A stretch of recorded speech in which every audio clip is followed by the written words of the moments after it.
RSS और BJP के लोग भारत के संविधान के खिलाफ करने वाले लोग हैं। इनका डिक्लेयर्ड पॉलिसी है भारत का संविधान खत्म करके मनुस्मृति लागू करनी है, और मनुस्मृति की लागू करने की पहली शर्त यह है कि लोगों से ज्ञान छीन लो, नॉलेज छीन लो। बाबा साहब ने जो सबसे ज़्यादा मेहनत की है वो किस बात पे की है? पहला उनका पॉइंट क्या है? शिक्षित बनो। तो बाबा साहब ने जो मनुस्मृति जलाई थी और उसके बाद पहला जो ज्ञान दिया था वो शिक्षित बनने का ही तो दिया था। तो अब वो शिक्षा अगर छीनेंगे नहीं तो बाबा साहब को कैसे ख़त्म करेंगे? वापस मनुस्मृति लाएंगे कैसे? तो इसमें हैरानी की क्या बात है? मुझे इस बात पे हैरानी होती है, लोग हैरान क्यों होते हैं? ब्राह्मणों के अलावा किसी को पढ़ने का अधिकार नहीं है। एकलव्य का कॉन्सेप्ट आप सब लोगों को पता है ना?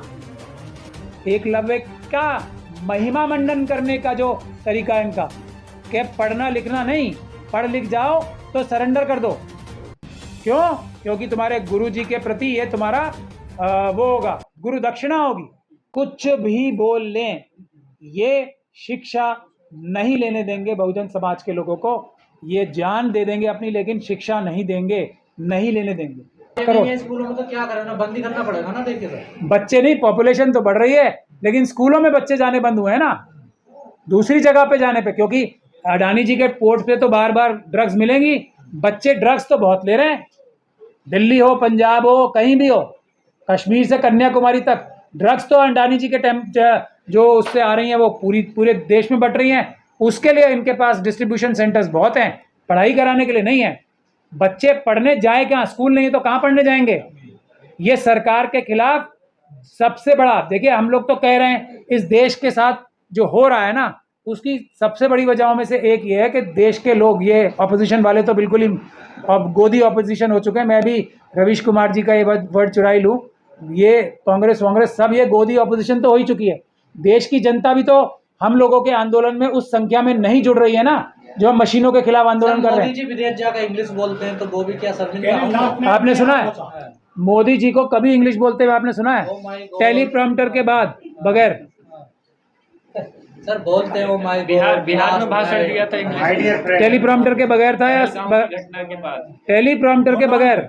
अच्छा वो छोड़ो आप, मैं ये आपसे, ये इंग्लिश तो खैर बहुत दूर की बात है। देखिए मैं लैंग्वेज किसी को जानना ना एक छोटी सी बात समझता हूँ, उसमें कोई बड़ी बात नहीं होती। लेकिन जिस भाषा को वो रोज बोलते हैं, कौन सी? हिंदी। अगर मोदी जी और अमित शाह जी दोनों मिलके 10 सेंटेंस दोनों मिलके, बता रहा हूं मैं आपको, हिंदी में बोल दें, तभी मैं देश की जनता से माफी मांग लूँ। 10 सेंटेंस हिंदी में बोल लें ठीक से, सही उच्चारण से, सही व्याकरण से, 10 शब्द सिर्फ दोनों मिला के, ये तो उनकी इंटेलेक्चुअल कैपेसिटी है। आप फिर वही बात करते हो उनके बारे में। अंग्रेजों की मानसिकता जो है खत्म करनी है, अंग्रेजी नहीं बोली जाएगी। उनकी मानसिकता, उनकी थोपड़ी की लैंग्वेज है, हिंदी बोलिए।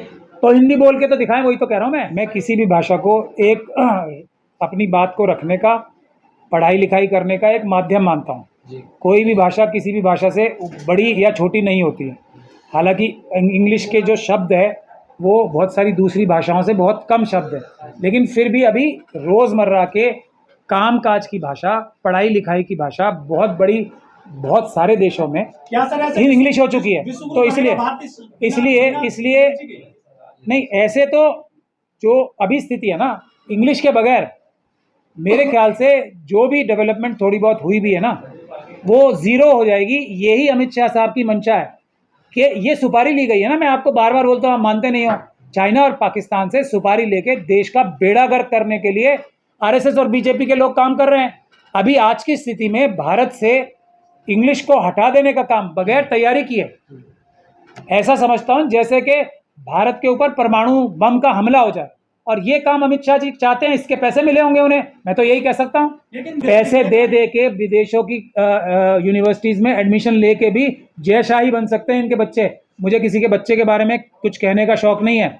अभी अमित शाह साहब ने जय शाह साहब को आईआईसी का वो तो बनाया है। अब 50 साल बाद लोग क्या कहेंगे? जय शाह साहब बहुत बड़े क्रिकेटर थे, मतलब वो छक्का मारते थे तो स्टेडियम पार हो जाता था।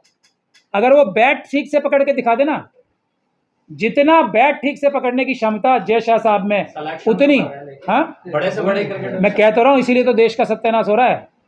ये जय शाह साहब एग्जाम्पल है हमारे देश का। मोदी जितना उनको क्रिकेट आती है ना, उतनी ही मोदी जी को देश चलाना आता है, उतना ही अमित शाह साहब को देश चलाना आता है। शर्म नहीं आती, लेकिन ना जय शाह साहब को आती है, बेशर्मी की। अच्छा, इनका क्या है, अभी जय शाह साहब कुछ दिन बाद बोलने लगेंगे, जब खुद खेलेंगे ना तो ये कहेंगे देखो जब कोई मुझे बॉलिंग करेगा तो वो मुंह से पकड़ के करेगा, और छक्का मारने के लिए मेरी जो बाउंड्री लाइन होगी वो 1 मीटर की होगी, और तब भी वो हर बार हिट विकेट होंगे, मेरी ये गारंटी है।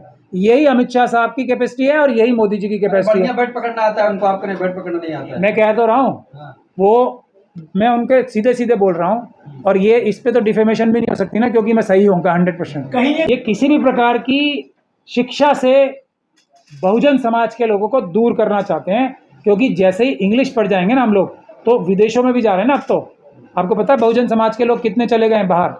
अब असलियत पता लग रही है दूसरे देशों में भी कि जो दूसरे ब्राह्मण समाज धर्म के मानने वाले लोग होते थे, कितने बड़े गधे हैं जो बहुजन समाज के लोग, असली लोग आ रहे हैं भारतीय, उनके सामने अब वहाँ कंपैरिजन शुरू हो गया।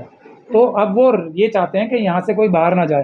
पहले राहुल गांधी कह रहे हैं कि अंग्रेजी जंजीर नहीं है, पुल है, बड़ा पुल है जो आपस में जोड़ता है लोगों को। आज के समय में पुल तो है ही, आज के समय में ये एक माध्यम, सबसे बड़ा माध्यम है शिक्षा हासिल करने का, किसी भी प्रकार की शिक्षा हासिल करने का। तो अब चाइना के ऊपर डिपेंडेंट रहना है, अगर हमें चाइना से सब कुछ इम्पोर्ट ही करना है तो सबसे पहले शिक्षा छीननी पड़ेगी ना।